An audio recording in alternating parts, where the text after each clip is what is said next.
ভাল্লুকের দেহাংশ পাচারের ছক বানচাল করল বাগডোগরা বন দপ্তর।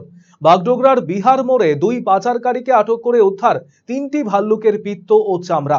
কার্শিয়াং ফরেস্ট ডিভিশনের ডিএফও দেবেশ পান্ডে জানিয়েছেন, অরুণাচল প্রদেশ থেকে নেপালে পাচারের আগে বাগডোগরায় গোপন সূত্রে খবর পেয়ে বাগডোগরা বন দপ্তরের টিম ধৃতদের কাছ থেকে ভাল্লুকের পিত্ত এবং চামড়া উদ্ধার করে। ধৃতরা হলো আইজুল হক ও বাবুল হোসেন। ধৃতরা অসমের বাসিন্দা। ধৃতদের রবিবার শিলিগুড়ি মহকুমা আদালতে তোলা হবে। ধৃতদের রিমান্ডে এনে গোটা ঘটনার তদন্তে নামবে পুলিশ। সর্বপ্রথম হচ্ছে আজকে বিহার মোড় এলাকা থেকে এটাকে ওনার দুজনকে অ্যারেস্ট করা হয়েছে। একজনের নাম হচ্ছে আজিজুল হক, মেল 39 ইয়ার্স, ওই লখিমপুর আসামের। আর 2 নম্বর হচ্ছে বাবুল হোসেন, 27 বছরের ছেলে, ও লখিমপুর আসামের।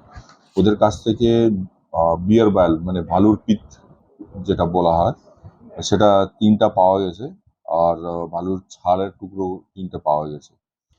ওরা মেনলি হচ্ছে অরুণাচল প্রদেশ থেকে নিয়ে এসে নেপালের দিকে যাচ্ছিল। আমাদের কাছে খবর ছিল, তো আমরা বিহার মোড়ে ওরা এই অটো থেকে যে নামিয়েছিল, আমরা ওখানে ওদেরকে আটক করে, মানে যখন তল্লাশি করা হয় তখন এই জিনিসটা পাওয়া গেছে।